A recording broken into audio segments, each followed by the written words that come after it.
ಇವತ್ತು ಹೊಸ ಸೊಸೆ ಕೈಲಿ ತದಿಗೆ ಪೂಜೆ ಮಾಡಿಸ್ತಾಳೆ. ನಾಳೆ ಆ ಬಾಗಿನ ಸೀಮಂತ, ಅದಾದ್ಮೇಲೆ ಬಾಣಂತನದ ಕಾರ್ಯಕ್ರಮ ಎಲ್ಲ ಮಾಡ್ತಾ ಹೋಗ್ತಾಳೆ. ಆ ಫಂಕ್ಷನ್ಗೆ ಬಂದಿರೋ ಎಲ್ಲ ಊಟ ಮಾಡ್ತಾ ಇದ್ರೆ ಎಂಜಿಲೆಲ್ಲ ಎತ್ತೋದಿಕ್ಕೆ ನಿನಗೆ ಹೇಳ್ತಾರೆ. ಅಮ್ಮ ಸಾಕು, ಅವ್ರಿದೆಲ್ಲ ಮಾಡಿ ಟಾರ್ಚರ್ ಮಾಡ್ತಿದ್ರೆ ನೀನು ಮಾತಲ್ ಚುಚ್ತೀಯ.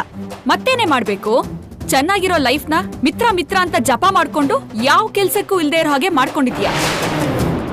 ಅದನ್ನ ನೋಡಿ ನನ್ನ ಸಂತೋಷ ಪಡು ಅಂತೀಯೇನೆ.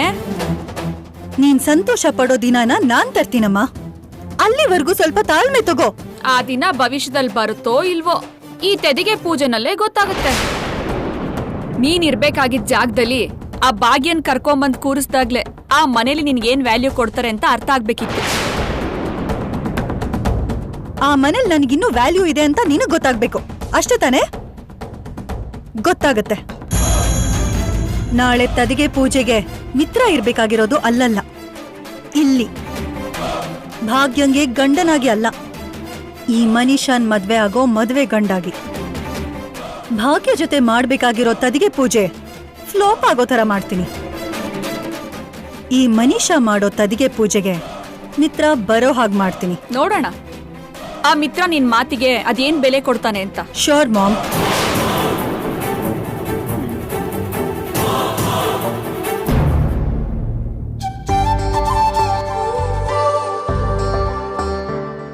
ಭಾಗ್ಯ, ಅತ್ತೆ, ನಿಮ್ಗೇನಾದ್ರೂ ಬೇಕಾ? ಏನು ಬೇಡ ಭಾಗ್ಯ. ನಾಳೆ ತದಿಗೆ ಪೂಜೆ ಇದೆಯಲ್ವಾ, ನೀನು ಸಾಯಂಕಾಲದವರೆಗೂ ಉಪವಾಸ ಇರ್ಬೇಕು. ಸೂರ್ಯೋದಯ ಆಗೋದಕ್ ಮುಂಚೆ, ಸೂರ್ಯಾಸ್ತ ಆದ್ಮೇಲೆ ಮಾತ್ರನೇ ತಿನ್ಬೇಕು. ಸರಿ ಅತ್ತೆ. ಹಾಗಾದ್ರೆ ಸೂರ್ಯೋದಯಕ್ ಮುಂಚೆ ನೀನ್ ತಿನ್ನೋ ಆಹಾರ ನಿನ್ ತವ್ರ ಮನೆಯಿಂದ ಬರ್ಬೇಕು. ಒಂದ್ಸಲ ಫೋನ್ ಮಾಡಿ ನಾಳೆ ಬೆಳಗಾಗೋದಕ್ ಮುಂಚೆನೆ ನಿನ್ಗೋಸ್ಕರ ಅಡ್ಗೆ ಮಾಡಿ ತರೋದಕ್ ಹೇಳು. ಸರಿ ಅತ್ತೆ, ನಾನ್ ಫೋನ್ ಮಾಡ್ತೀನಿ.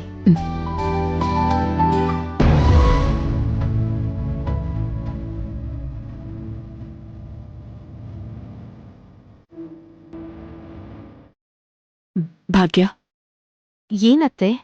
ನೀನು ಕೆಲ್ಸ ಮಾಡೋದ್ರಲ್ಲಿ ಫೋನ್ ಮಾಡೋದನ್ನ ಮರ್ತೋಗ್ತೀಯೇನೋ. ನಾನೇ ಫೋನ್ ಮಾಡಿ ಮಾತಾಡ್ತೀನಿ.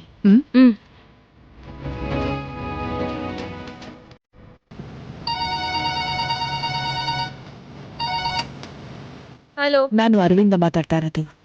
ಬೀಗ್ರೆ, ನೀವಾ? ಹೇಗಿದ್ದೀರಾ? ನಾನ್ ಚೆನ್ನಾಗೇ ಇದ್ದೀನಿ. ಒಂದ್ ಮುಖ್ಯವಾದ ವಿಷಯದ ಬಗ್ಗೆ ಮಾತಾಡೋದಕ್ಕೋಸ್ಕರ ಫೋನ್ ಮಾಡಿದೆ. ಹೇಳಿ ಹೇಳಿ. ನಾಳೆ ತದಿಗೆ ಪೂಜೆ ಅಲ್ವಾ, ಭಾಗ್ಯ ಉಪವಾಸ ಮಾಡಿ ಆ ಪೂಜೆ ಮಾಡ್ಬೇಕು. ಅದಕ್ಕೆ ನೀವು ಬೆಳಗಾಗೋದಕ್ ಮುಂಚೆನೆ ಭಾಗ್ಯಂಗೋಸ್ಕರ ನಿಮ್ಮನೆಯಿಂದ ಅಡಿಗೆ ಮಾಡ್ಕೊಂಡು ತರ್ಬೇಕು, ಸರಿನಾ? ಖಂಡಿತ ಬೀಗ್ರೆ. ಮರೀದೆ ಅಡಿಗೆ ಮಾಡ್ಕೊಂಡು ತನ್ನಿ. ನೀವ್ ಹೇಳೋದು ನಾವ್ ಮರೆಯೋದು ಸಾಧ್ಯನಾ? ತಪ್ಪದೆ ತರ್ತೀನಿ ಬೀಗ್ರೆ. ಸರಿಮಾ, ನೀನ್ ಕೆಲ್ಸ ಮುಂದುವರ್ಸು. ಸರಿ ಅತ್ತೆ. ಏನಮ್ಮ, ಏನು ನಗ್ನಗ್ತಾ ಮಾತಾಡ್ತಿದ್ದೆ? ನಿಜವಾಗ್ಲೂ ನಾಳೆ ಬೆಳಗ್ಗೆ ಎದ್ದು ನೀನು ಅಡಿಗೆ ಮಾಡ್ಕೊಂಡು ಹೋಗ್ತೀಯಾ ಏನೋ? ಬಾಯಿಗ್ ಮಾತ್ ಬೇಕು, ಕಾಲಿಗ್ ತಿರ್ಗೋದ್ ಬೇಕು ಅಂತ ಬಾಯಿಗ್ ಬಂದಿದ್ ಹೇಳುದ್ನಪ್ಪ. ಹೇಳಿರೋದು ಪ್ರತಿಯೊಂದು ಮಾಡ್ಬೇಕಲ್ವಾ?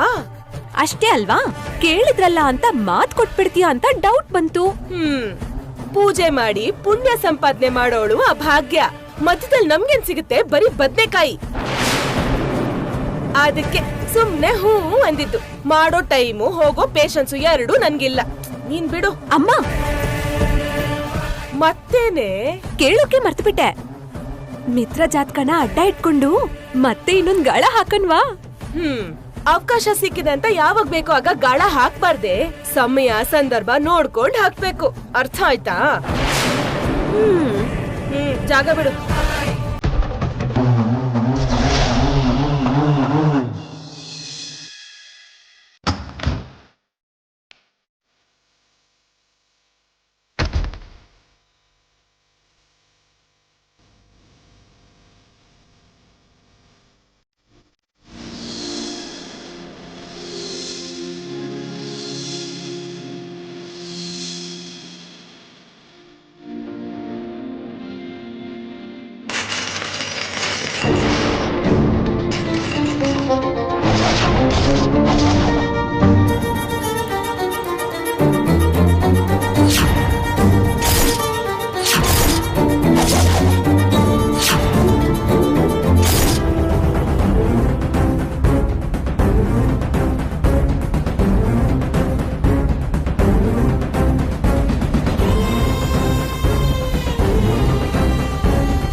ಎಲ್ಲ ಒಳ್ಳೇದಾಗ್ಲಿ ಅಂತ ಭಾಗ್ಯನ್ ಕೈಯಲ್ಲಿ ಈ ಪೂಜೆ ಮಾಡಿಸ್ತಾ ಇದ್ರೆ ಬೆಳಿಗ್ಗೆನೆ ಈ ತರ ಎಲ್ಲ ಆಯ್ತಲ್ಲ. ಮಿತ್ರನ್ ಫೋಟೋ ಕೆಳಗ್ ಬಿದ್ದು ಒಡ್ದೋಯ್ತಲ್ಲ. ಏನಪ್ಶಕ ನಾನು. ಇದು ಸುಲಭವಾಗಿ ತಗೊಳ್ಳೋ ವಿಚಾರ ಅಲ್ಲ.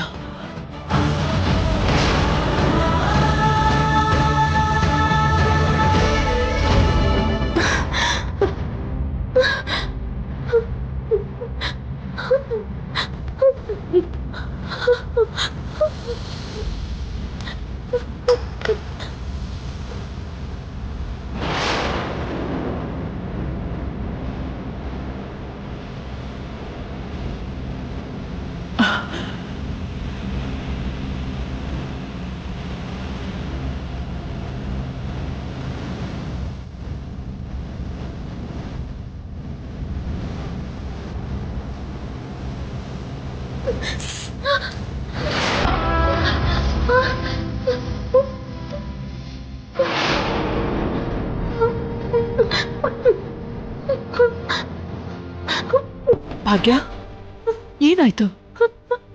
ಅತ್ತೆ, ಬಳೆ ಹಾಕೊಳ್ಳೋಕೆ ಅಂತ ಇಲ್ಲಿ ಬಂದೆ. ಎಲ್ಲ ಕೈ ಜಾರಿ ನೆಲದ ಮೇಲೆ ಬಿದ್ದು ಒಡೆದು ಹೋಯ್ತು.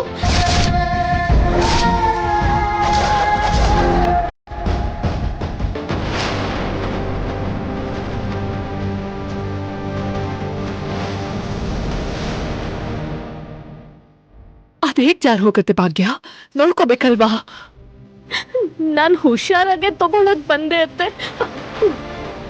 ಗೊತ್ತಿಲ್ದೆ ಕೈ ತಪ್ಪಿ ಬಿದ್ದು ಹೋಯ್ತು. ನನ್ ಕೈ ಜಾರಿ ಕೆಳ ಬಿದ್ದೋಯ್ತು, ನನಗ್ ಗೊತ್ತಿಲ್ಲದೆ ಇದೆಲ್ಲ ಆಗೋಯ್ತು ಅಂತ ಎಷ್ಟು ಸುಲಭವಾಗಿ ಹೇಳ್ತಾ ಇದೆಯಲ್ಲ. ಆದ್ರೆ ಈ ಅಪಶಕುನೆಲ್ಲ ಯಾಕಾಯ್ತು ಅಂತ ನನ್ ಮನ್ಸು ಒದ್ದಾಡ್ತಾ ಇದೆ ಭಾಗ್ಯ. ಕೆಲವೊಂದು ವಿಷಯಗಳಲ್ಲಿ ನಾವು ತುಂಬಾ ಹುಷಾರಾಗಿರ್ಬೇಕು ಭಾಗ್ಯ. ಅಷ್ಟು ಸುಲಭವಾಗಿ ತಗೊಳ್ಬಾರ್ದು. ಈ ತರ ಕೇರ್ಲೆಸ್ ಆಗಿರ್ಬಾರ್ದು. ಕುಂಕುಮ, ಹಾಕೊಳ್ಳೋ ತಾಳಿ, ಬಳೆಗಳು ಇವೆಲ್ಲ ಹೆಣ್ಮಕ್ಳ ಅಲಂಕಾರಗಳಲ್ಲ, ಸೌಭಾಗ್ಯ. ಅದನ್ನೆಲ್ಲ ಹಚ್ಕೊಳ್ಳುವಾಗಲಿ ಧರಿಸ್ಕೊಳ್ಳುವಾಗಲಿ ತುಂಬಾ ಜಾಗ್ರತೆ ಆಗಿರ್ಬೇಕು. ಇಂಥ ಸಣ್ಣ ಸಣ್ಣ ವಿಷಯಗಳನ್ನು ನಾನೇ ಹೇಳ್ಕೊಡ್ಬೇಕಾ? ಕ್ಷಮಿಸಿ ಅತ್ತೆ, ನೀವ್ ಹೇಳ್ದಾಗೆ ನಾನು ಯಾವಾಗ್ಲೂ ಹುಷಾರಾಗಿರ್ತೀನಿ. ಆದ್ರೆ ಈಗ ಯಾಕೆ ಹೀಗಾಯ್ತು ನಂಗೆ ಕೂಡ ಅರ್ಥ ಆಗ್ತಿಲ್ಲ.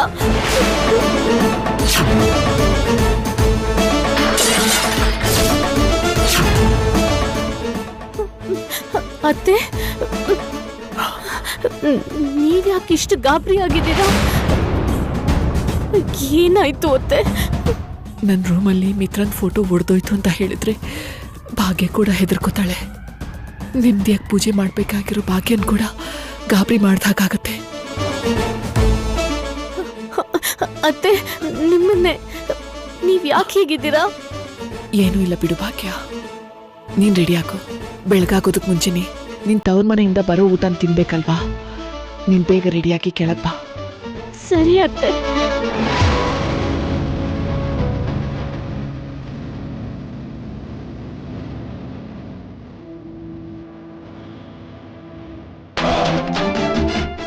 ನನ್ನ ರೂಮಲ್ಲಿ ಮಿತ್ರನ್ ಫೋಟೋ ಕೆಳಗ್ ಬಿದ್ದು ಚೂರಾಯ್ತು. ಇಲ್ಲಿ ಭಾಗ್ಯನ್ ಬಳೆಗಳು ಒಡ್ದೋದ್ವು. ಇದು ಖಂಡಿತವಾಗ್ಲೂ ಯಾವುದೋ ಪ್ರಮಾದನೇ ಸೂಚಿಸುವಂತ ಅಪಶಕುನ ಥರನೇ ಅನಿಸ್ತಾ ಇದೆ. ತಕ್ಷಣ ದೀಕ್ಷಿತರಿಗೆ ಫೋನ್ ಮಾಡಿ ಇದೆಲ್ಲ ಯಾಕೆ ನಡೀತು ಅಂತ ತಿಳ್ಕೊಳ್ಬೇಕು.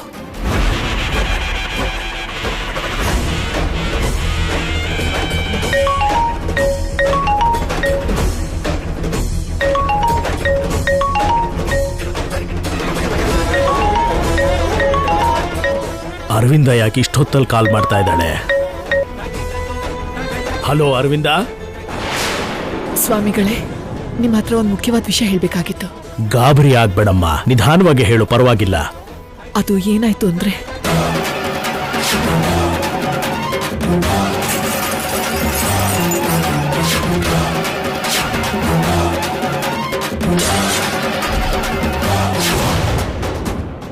ಬೆಳಿಗ್ಗೆನೆ ಇಂಥ ಮನ್ಸನ್ ಕಲ್ಕುವಂತ ವಿಷಯ ನಡೀತಿದ್ದ ಹಾಗೆ ಏನ್ ಮಾಡ್ಬೇಕು ಅಂತ ಗೊತ್ತಾಗ್ದೆ ನಿಮಗ್ ಫೋನ್ ಮಾಡ್ದೆ ಸ್ವಾಮಿಗಳೇ.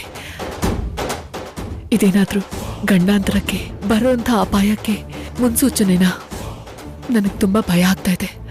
ಚಿಂತೆ ಮಾಡಬೇಡಮ್ಮ, ನಡೆಯೋದೇನೇ ಆದ್ರೂ ಅದರ ಹಿಂದೆ ಖಂಡಿತ ಒಂದು ದೈವ ಸಂಕಲ್ಪ ಇದ್ದೇ ಇರುತ್ತೆ. ಅದೇನು ಅಂತ ತಿಳ್ಕೊಂಡು ನಾನು ನಿನಗೆ ಕಾಲ್ ಮಾಡ್ತೀನಿ. ನೀನೇನು ಭಯ ಪಡಬೇಡ. ಆಗ್ಲಿ ಸ್ವಾಮಿಗಳೇ.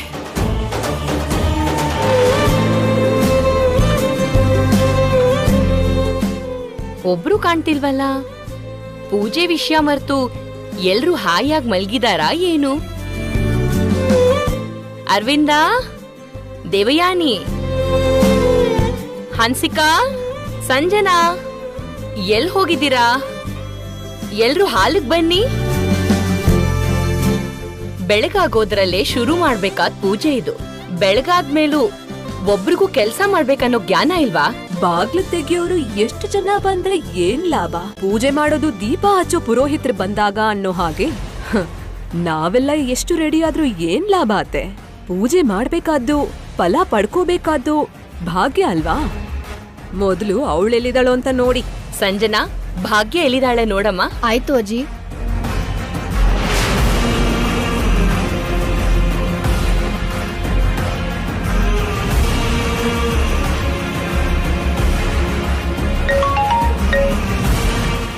ಸ್ವಾಮಿಗಳೇ, ಏನ್ ವಿಷಯ? ಮಿತ್ರನ ಜಾತಕನ ಮತ್ತೆ ಪರಿಶೀಲನೆ ಮಾಡಿದ್ದೀನಿ ಅರವಿಂದ. ಗ್ರಹಗಳ ಗತಿ ಬದಲಾಗಿದೆ. ಮಿತ್ರನ ಜೀವನದಲ್ಲಿ ಮತ್ತೊಂದು ಅಪಾಯವನ್ನ ತಂದೊಡ್ಡಿದೆ.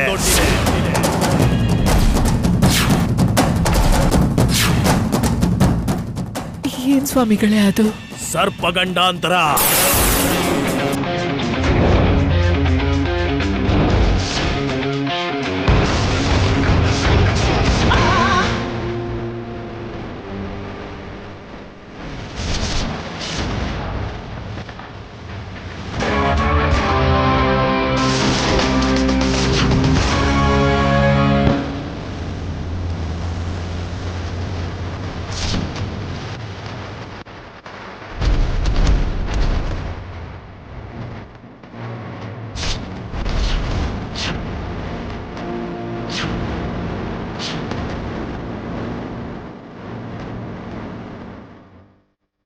ಸರ್ಪಗಣ್ಣ ಹತ್ರನ?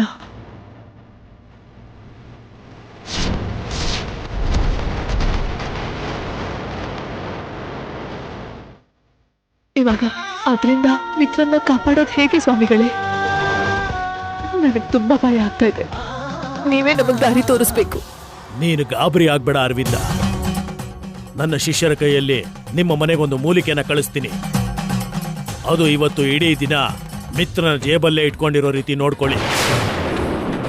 ಯಾವುದೇ ಸಂದರ್ಭದಲ್ಲೂ ಆ ಮೂಲಿಕೆ ಮಿತ್ರನಿಂದ ದೂರ ಹೋಗ್ಬಾರ್ದು. ಜೊತೆಗೆ ಇವತ್ತಿನ ದಿನ ಪೂರ್ತಿ ಭಾಗ್ಯ ಮಿತ್ರನ ಪಕ್ಕದಲ್ಲೇ ಇರೋ ರೀತಿ ನೀವೆಲ್ಲ ನೋಡ್ಕೊಳ್ಳಿ. ಹಾಗೆ ಆಗ್ಲಿ ಸ್ವಾಮಿಗಳೇ. ನೋಡು ಅರವಿಂದ, ಭಾಗ್ಯಾಳಿಂದ ಅಪಾಯ ಪೂರ್ತಿಯಾಗಿ ನಿವಾರಣೆ ಆಗುತ್ತೆ ಅಂತ ಹೇಳಕ್ಕಾಗಲ್ಲ. ಆ ಅಪಾಯದ ತೀವ್ರತೆ ಕಡಿಮೆ ಆಗೋ ಅವಕಾಶ ಇದೆ. ನಾನು ಕಳಿಸುವಂತ ಮೂಲಿಕೆಯಾಗಲಿ ಭಾಗ್ಯ ಆಗಲಿ ಅಪಾಯದ ತೀವ್ರತೆಯನ್ನ ಕಡಿಮೆ ಮಾಡುತ್ತೆ. ಅಪಾಯನ ಪೂರ್ತಿಯಾಗಿ ನಿವಾರಣೆ ಮಾಡೋಕ್ಕಾಗಲ್ಲ. ಸರಿ ಸ್ವಾಮಿಗಳೇ. ಹಾಗೇನೆ ಇವತ್ತಿನ ದಿನ ತದಿಗೆ ಪೂಜೆನ ಯಾವುದೇ ಅಡ್ಡಿ ಆತಂಕಗಳಿಲ್ಲದೆ, ಯಾವುದೇ ಅಡೆತಡೆಗಳು ನಡೀದೆ ಭಾಗ್ಯಳ ಕೈಯಲ್ಲಿ ಮಾಡಿಸು. ಆ ಪೂಜೆಯ ಫಲ ಎಷ್ಟಾದ್ರೂ ಸರಿ ಮಿತ್ರನಿಗೆ ರಕ್ಷಣಾ ಕವಚವಾಗಿ ಕಾಪಾಡುತ್ತೆ. ಹಾಗೆ ಆಗ್ಲಿ ಸ್ವಾಮಿಗಳೇ. ನೀವ್ ಹೇಳ್ದಾಗೆ ಯಾವುದೇ ರೀತಿ ಕೊರತೆ ಆಗ್ದಾಗೆ ಭಾಗ್ಯನ್ ಕೈಯಿಂದ ಈ ಪೂಜೆನ ಸಂಪೂರ್ಣವಾಗಿ ಮಾಡಿಸ್ತೀನಿ. ಒಳ್ಳೇದು, ಇಡ್ತೀನಿ.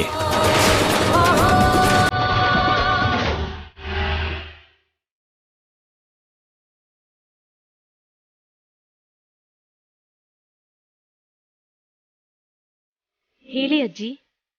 ಏನಮ್ಮ, ಬೆಳಗಾಗೋದ್ರಲ್ಲಿ ನಿಮ್ ತವ್ರ ಮನೆಯಿಂದ ನೀನ್ ತಿನ್ಬೇಕಾದ ಫಲಹಾರ ಬರ್ಬೇಕಲ್ಲ. ಇಲ್ಲಿವರೆಗೂ ನಿಮ್ ಮನೆಯವ್ರ ಸುದ್ದಿನೇ ಇಲ್ಲ. ಇಷ್ಟಕ್ಕೂ ಅವ್ರು ಬರ್ತಾರಾ ಇಲ್ವಾ?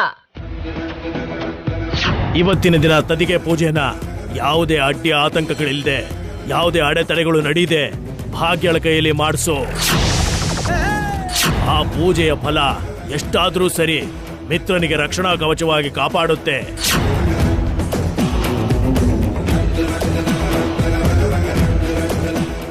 ಏನು ಭಾಗ್ಯ, ಇಷ್ಟೊತ್ತಾದ್ರೂ ನಿನ್ ಚಿಕ್ಕಮ್ಮ ನಿನ್ಗಿನ್ನೂ ಊಟ ತಗೊಂಡ್ ಬರ್ಲಿಲ್ವಾ? ಇನ್ನೂ ಬಂದಿಲ್ಲ ಅತ್ತೆ. ನಾನೇ ಅವ್ರಿಗೆ ಫೋನ್ ಮಾಡಿ ಹೇಳಿದ್ನಲ್ವಾ ಮರಿಬೇಡಿ ಅಂತ. ಎಲ್ಲ ವಿಚಾರನೂ ಅಷ್ಟು ಬಿಡಿಸಿ ಹೇಳಿದ್ಮೇಲೂ ಇನ್ನೂ ತಂದಿಲ್ಲ ಅಂದ್ರೆ ಏನರ್ಥ? ಅತ್ತೆ, ಅದು ನಮ್ಮ ಚಿಕ್ಕಮ್ಮ ಮರ್ತಿರಲ್ಲ. ಬಹುಶಃ ಇನ್ನೇನು ಬರ್ತಿರ್ಬೋದು. ಸ್ವಲ್ಪ ಹೊತ್ತು ಕಾದ್ ನೋಡೋಣ.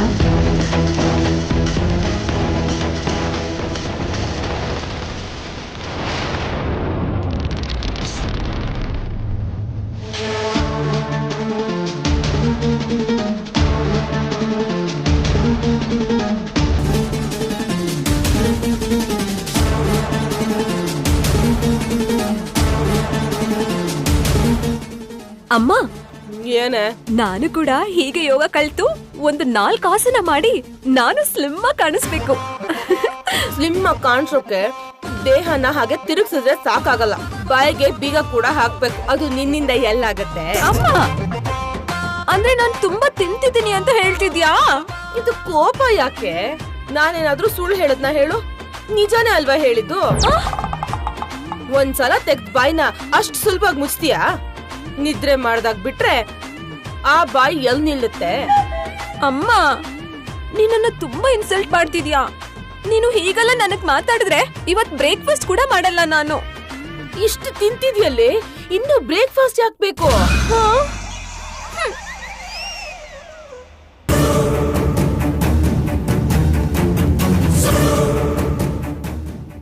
ಏನೇ ಇದು?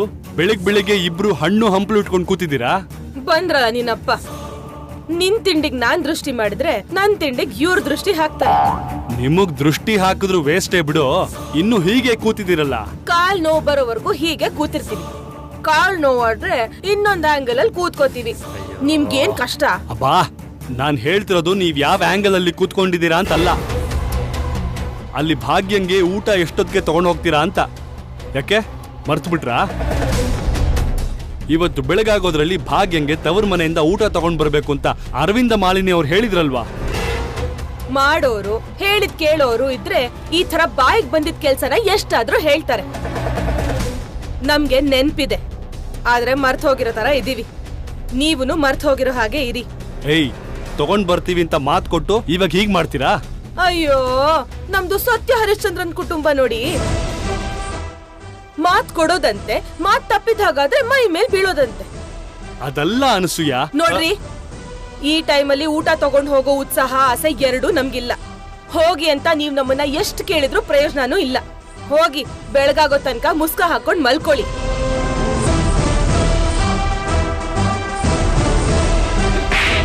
ಇನ್ನು ತಿನ್ನೋದ್ ನಿಲ್ಸಿ ಯೋಗಾಸನ ಪ್ರಾಕ್ಟೀಸ್ ಮಾಡು.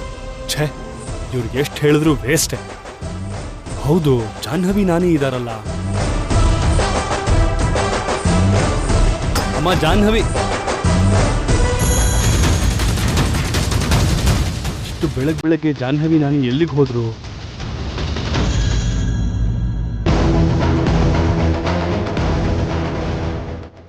ಏನಿದು, ಚಿಕ್ಕಮ್ಮ ಇನ್ನೂ ಬರಲಿಲ್ಲ? ಬೆಳಗಾಗೋ ಹಾಗಿದೆ.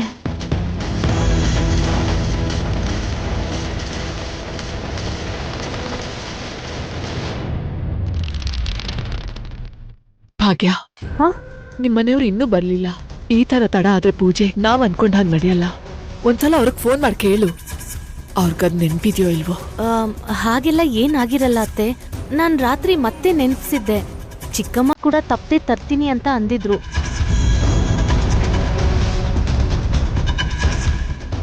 ಅಕ್ಕ ಅಕ್ಕ ಅಕ್ಕ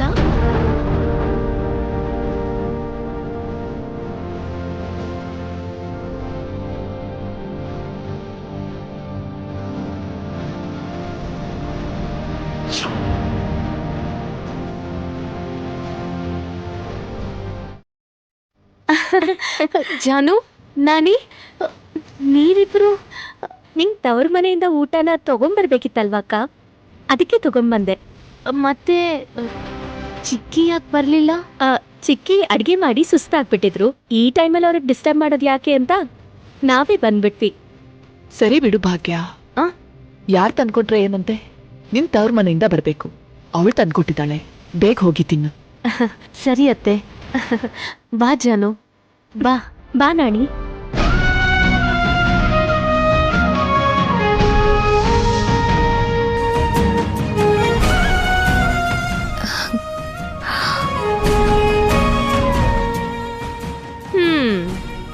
ಜಾನು ಏನಕ್ಕ ನೀನ್ ತುಂಬಾ ದೊಡ್ಡೋಳಾಗ್ಬಿಟ್ಟೆ. ಯಾಕಕ್ಕ ಹಾಗಂತಿದ್ಯಾ? ನಿಜ ಮುಚ್ಚಿರ್ತ್ಯಾ? ಸುಳ್ಳು ಹೇಳ್ತ್ಯಾ? ಏನ್ ವಿಷಯ?